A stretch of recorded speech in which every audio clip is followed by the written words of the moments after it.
Mom is still inside. In the midst of a sudden fire at my son's family home, my 7-year-old grandson's tearful cry shocked me. His mother had disappeared without a trace 2 years ago, leaving no contact with the family. Ultimately, there were no eyewitness accounts, and the truth remained shrouded in darkness. But didn't Mom leave? I was puzzled over my grandson's words. However, my surprise grew when the firefighters emerged from the flames, carrying something. At 60 years old, having lost my husband, I'd been living alone for the past 2 years. It might seem lonely, but I found contentment in my solitude. The reason? My son's family lived nearby. Ryan, my only son, married Amy, who is 2 years younger, and they were blessed with a child afterward. When I see my son happily living with his beautiful wife, who looks like a model, and their adorable son Oliver, I also feel happy. I believed this routine would continue indefinitely, but then something felt off. One day, during a visit to my son's house, I sensed it. Hey, Amy, Mom's here. Hurry up and bring some tea. Ha! You don't need to fuss so much. Ryan, with an oddly triumphant expression, said. By coddling her like that, she'll end up being an inconsiderate woman. I'm the only one crazy enough to marry her, so I need to make her understand. His words left me frowning. Usually, my son and daughter-in-law get along well, but on this day, he seemed to be in a bad mood and was unusually confrontational with Amy. Despite the hurtful words, she smiled and brought the tea, leaving me feeling uncomfortable. Hey, isn't that a bit harsh? I couldn't let it slide and turned to my son. Amy, always gentle, brushed it off, but his attitude bothered me. As Ryan's mother, I felt compelled to correct him. However, he retorted, What does it have to do with Mom? Forget it, I'm not feeling well. To my surprise, he sulked like a child and retreated to the bedroom. Even Oliver, my grandson, looked anxious in this tense atmosphere. Daddy, sometimes it's like this. It wasn't like this before. Has something happened recently? His sad voice tugged at my heart as I glanced at Amy. She smiled softly and replied, He's been stressed due to work. Please don't worry. Though I didn't press further, I assured her, if anything comes up, feel free to talk to me. Ultimately, I left my son's house without uncovering the cause of his ill temper. The unsettling atmosphere caught my attention, but I hesitated to meddle too much in my son's marital issues.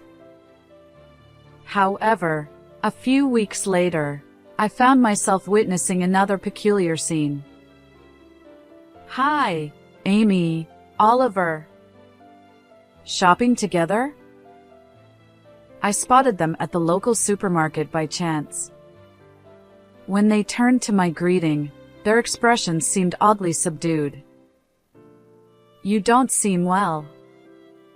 Is something wrong? Memories of my recent visit to my son's house flashed through my mind. Yet, Amy once again put on a smile and replied calmly, It's nothing. Just a bit tired. But the unease persisted. Suspecting her facade, I glanced into their shopping cart and noticed an abundance of bandages and disinfectants. What's this? Did someone get injured? Oliver isn't into sports, right? Before Amy could answer, my son appeared, having apparently returned from the restroom. Hey, Mom, Are you here too? Sorry, but we're in a hurry. See you later. Without proper greetings, Ryan hurriedly led them to the checkout. His forceful demeanor, Amy and Oliver's anxious vibes, and the contents of the cart, bandages and disinfectants, all added up. I need to have a proper conversation about this. Finally feeling that something was amiss, I watched them walk away, silently resolving to take action. A few days later, I visited my son's house once more. However, it seemed my actions were already too late. Hello? Wait, where's Amy? Actually, she left. No contact whatsoever. His regretful words left me speechless. Upon hearing the story, it turned out that right after that day at the supermarket, she vanished without a word. Her parents had passed away early, and there was no way to reach her. We've already consulted the police, but there are no eyewitness accounts. Ryan looked utterly defeated, and Oliver huddled in the corner of the room. I felt a sense of helplessness wash over me. While I had sensed something was off, I never imagined it would escalate to this. But wallowing in despair wouldn't help. I'll search for her too. Amy must be okay. Let's pray for her safety. Encouragingly, I decided to find her, hoping to restore my son and daughter-in-law's happiness. Despite my wishes, no useful information surfaced. The situation remained stagnant. Amidst all this, Ryan continued to work stoically, but Oliver seemed deeply affected, withdrawing into himself. It's no wonder, considering he lost his precious mother at such a young age. Where could she have gone, leaving behind such an adorable child? Despite my frustration, I kept a watchful eye on the remaining two. And then, 2 years after Amy's disappearance, a sudden turn of events shook everything. It happened one day while I was out shopping. As I stepped out of the supermarket, I noticed a commotion around me. People were murmuring unsettling phrases like "there's a fire." To confirm their words, a fire truck blared its siren as it sped down the adjacent road. And where it was headed, I felt that ominous premonition. Wait, isn't that the direction of Ryan's house? Since Ryan hadn't returned from work yet, the only one at home would be 7-year-old Oliver. Worried for my precious grandson, I dashed toward their house. I hoped it was all a misunderstanding, but unfortunately, my gut feelings were often accurate. Oh no! Oliver. The place where my son's house should have stood was engulfed in towering flames. Amidst the crowd, I pushed forward, desperate to reach the house. The situation was unclear, but there was a chance Oliver might still be inside. And then, Grandma. I turned at the familiar voice and saw my grandson being carried by a firefighter. It seemed the quick response had saved his life. Relieved to see Oliver safe, I was taken aback when he cried out toward the raging flames. Mom is still inside. His unexpected confession left my eyes wide, alternating between shock and disbelief. What are you saying? Mom left 2 years ago, didn't she? No, that's Dad's lie. Mom is still there. We have to help her. Confused, I held my grandson's hand. Despite the chaos, Oliver's distress seemed genuine.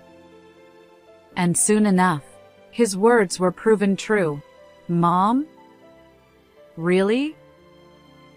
Upon hearing Oliver's words, the firefighters entered the house and emerged with Amy, blackened but alive. Beside me, who couldn't understand at all what was happening, my grandson wept inconsolably, and his words hit me like a punch to the gut. Dad is to blame for everything. The shocking truth that emerged afterward left me breathless. The next day, alone at home, I waited quietly for someone. Since then, the story I heard from Oliver was too cruel, something I could hardly accept. However, precisely because of that, with a strong determination in my heart, I took a certain action to verify the truth with my own eyes. And a few minutes later, the doorbell finally rang. Mom, where's Amy? Where's my wife? Ryan, sweaty and out of breath, stood before me as he barged into the house, frantically searching for his wife. Watching him, a mix of sadness and resolve, I called his name. I told you Amy was waiting based on an email, but that was a lie. I figured you'd come here. Huh? Why would you? Wait, where is she? Could it be a fire? Ryan's face turned pale, and I gazed at him in silence. Since hearing about the fire at his home, my son hadn't come to pick up his son, Oliver, and Amy remained missing. I had a general idea of the reason, but without hearing it from my son's own mouth, we couldn't move forward. She's at the hospital with Oliver. She's badly injured, but her life was saved.